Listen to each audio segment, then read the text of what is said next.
Perfeito. E aí, pessoal, tudo bom? Boa noite, tudo bem? Bem, antes de... Ficar do outro lado. Bem, antes de falar, eu queria agradecer o convite aí da iMasters e do Rodrigo também. Ele conseguiu reunir uma galera bem interessante para falar com vocês, o Eric, o Rodrigo, o pessoal. Tem gente aqui que eu nem conhecia, até bom porque eu conheço e vou expandir na minha rede. Também queria pedir uma salva de palmas aqui para o Rodrigo, o pai dos bots aqui no Brasil. Ele é o criador do... Vai falar do RoboEd hoje? Citar rapidamente. 7 segundos. Bem, 7 segundos lembra 7 minutos. E 7 minutos é um tempo muito curto para a gente explicar qualquer coisa, certo? Foi legal a palestra da Cris, que ela trouxe algumas definições básicas para colocar vocês, todo mundo na mesma página. Eu não vou falar muito de mim e nem das coisas que eu trabalho, vou ser mais objetivo em relação à palestra. Só um overview bem rápido. A ideia de chatbot, na minha opinião e na visão da empresa que a gente trabalha, ele nada mais são do que uma abstração de software. Eles ajudam as pessoas a conquistar os objetivos. Eles atuam como uma interface ou um meio para que as pessoas possam conseguir algo e muitas das vezes essa interface é chat. O chat em si pode ser desde chat voz, chat texto e chat botão, porque alguns aplicativos de mensagem eles permitem esse uso de botões. Mas, assim, projetar ou criar interfaces conversacionais não é algo tão trivial. E o exemplo que o Eric deu foi muito legal do Geraldo, porque quando se trata de desenhar inteligência artificial, né, não é apenas sobre a tecnologia, e sim sobre o modelo mental. O modelo mental, naquela pergunta, era de que alguém iria responder a coisa certa. E aí, um outro modelo mental aproveitou aquela deixa para tirar onda com o governador. Isso é muito complicado da gente lidar com inteligência artificial. E aí entra vários outros branches, ironia, sarcasmo e por aí vai. Até mesmo para coisas bem simples, tipo isso aqui, ó. Vocês já viram essa interação?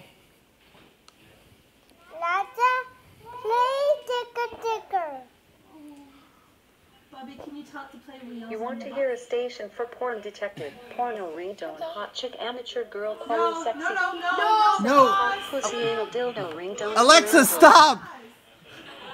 Pois é, e não é uma coisa tão simples e tão trivial de se fazer. Existe um desafio muito grande e, sim, existem várias experiências que não são tão boas. Existem aquelas que não são tão bem desenhadas e tão bem estruturadas para otimizar a experiência do cliente ou da pessoa final. Existe um compilado enorme com alguns casos de uso e mau uso de chatbots. Esse aqui é um site super interessante, eu recomendo vocês verem isso. Seria até legal ter uma versão BR dele, quem sabe a gente faz um aí. Já tem o caso do prefeito, sei lá, governador, presidente Geraldo Alckmin, candidato.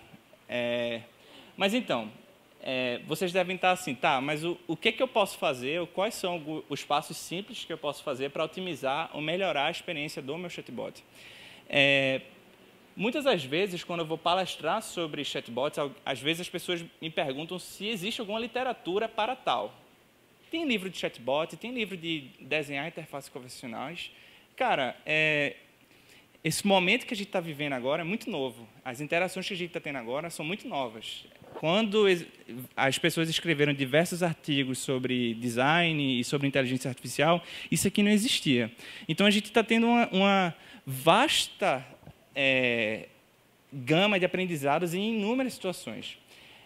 Mas, na minha humilde opinião, design de chatbots nada mais é design de design.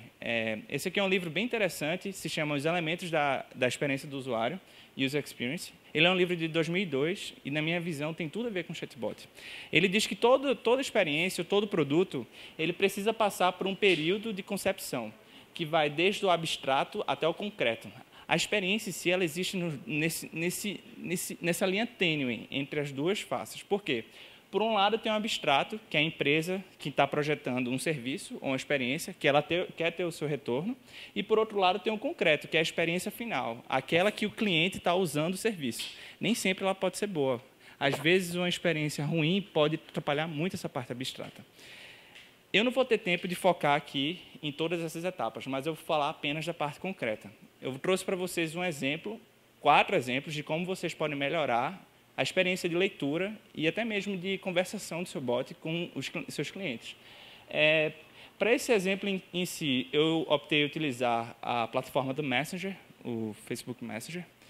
E basicamente quando a gente pensa e para projetar uma experiência final num chatbot, uma etapa importantíssima é em relação ao texto. Qual o texto que vai ser exibido e qual a copy que a pessoa vai interagir com o bot. Às vezes, a gente percebe que algumas marcas elas tendem a passar muita informação de uma vez só. E nem sempre essa informação de uma vez só é o que, de fato, a pessoa precisa saber. Só uma verdade aqui, não é 100%, mas assim, eu não sei vocês, tá? Mas quase ninguém gosta de ler textão. E muitas das vezes, vários bots enviam vários pedaços de texto e a pessoa não consegue ler direito, e nem consegue... Na verdade, a pessoa nem lê, ela nem entende o que o bot falou e nem faz nada. E um exemplo muito simples que você pode fazer é evitar utilizar esse tipo de texto. Assim, isso é só uma regra que ela pode ser quebrada, mas você precisa pensar estrategicamente o porquê de quebrar ela. Mas aí, como é que a gente pode otimizar esse cara para oferecer uma experiência melhor?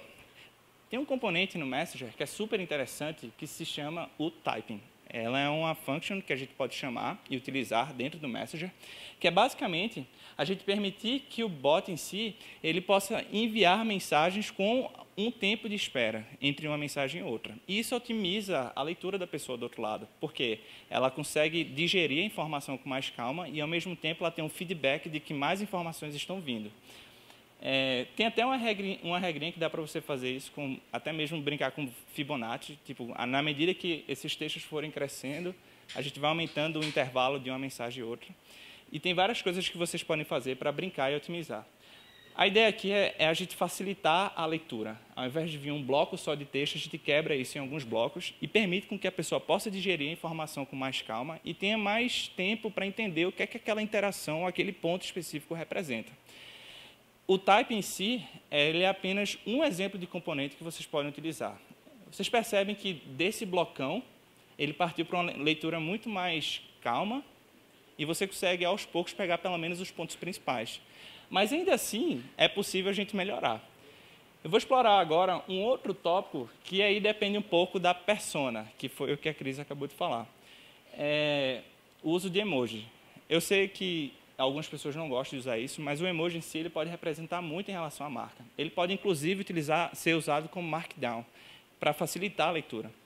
Percebam que eu não uso mais oi, tudo bem, é só um oi. E agora eu posso usar tanto os emojis como bullet points, que vão me referenciar o que é que aquela informação em si representa e facilitar a minha leitura. Inclusive, eu posso utilizar ela como ponto de indicação. Clique aqui embaixo. São tudo, no livro lá do Norman, é os signifiers, são signos que podem induzir a gente a pensar e reduzir o nosso poder cognitivo para entender o que está escrito. Esse exemplo aqui é a gente brincar com a copy e fazer com que a copy em si ela seja a própria experiência. A gente utilizar emojis para indicar o que é que precisa ser feito e emojis para ser utilizados como markdown, que referenciam ao tipo de informação. Tempo, calendário, local. E aí, os emojis em si eles podem representar bem o tipo de persona que a marca representa. Tem marca que ela não usa emoji e está tudo bem. Mas tem outras marcas que elas permitem utilizar e permite com que a gente possa fazer cada vez mais... Um minuto? Estou acabando. Permite com que a gente possa fazer cada vez mais coisas. Essa aqui é uma última dica, é a parte de visual, que é apenas para dizer para vocês que existe uma experiência que vai muito além da copy, que é a experiência visual do bot. Alguns permitem você enviar vídeo, imagem, GIFs, áudios e vários outros tipos de anexos que vocês podem utilizar e podem ser enviados dentro do bot. E a gente faz com que a copy em si, ou a experiência da leitura, ela vá muito além do que apenas o texto. Utilizar imagens, eles nos ajudam a visualizar melhor o que é que o bot está apresentando. E tudo isso precisa ser pensado de forma estratégica.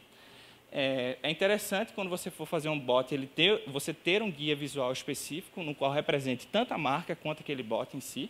E você pode utilizar outros componentes, WebView, lista e vários outros que possam empoderar o bot. Utilizar botão não é criar má experiência. Má experiência é você não oferecer a experiência certa. Isso é horrível. E assim, quando a gente pensa em design de chatbot, esse foi apenas um pequeno fragmento de algumas pequenas dicas que podem ajudar vocês a melhorar apenas a leitura, a experiência da leitura do bot. E, afinal, a pessoa interage com o seu bot lendo o que o seu bot fala. Existem várias outras disciplinas que podem lhe ajudar a criar e projetar uma experiência muito mais estratégica e muito mais bem pensada. E se eu tivesse um pensamento final para dar para vocês hoje, que o pessoal já falou antes de mim, é que, assim, quando se trata de chatbot, não é a tecnologia mais inteligente, não é a coisa mais robusta. Na verdade, o chatbot em si, ele é um... Oi? Ia falar? Ah, tá. Eu fiz assim. Ah. A experiência... Só perdi minha linha de raciocínio. A experiência em si, ela é o caso de uso específico e como o bot em si ele pode ajudar a pessoa a aproveitar o seu tempo ou resolver os seus problemas. O caso do Popinho é bem legal porque ele é um caso de uso bem específico, ele é bem objetivo. Ele ajuda as pessoas a resolver um problema simples. O da Visa, dúvidas, conteúdo para dúvidas, coisas simples e objetivas. Bem, galera, acabou meu tempo. Eu agradeço a presença de vocês, espero que vocês tenham gostado, foi curto. E eu estou aqui para qualquer coisa. Valeu.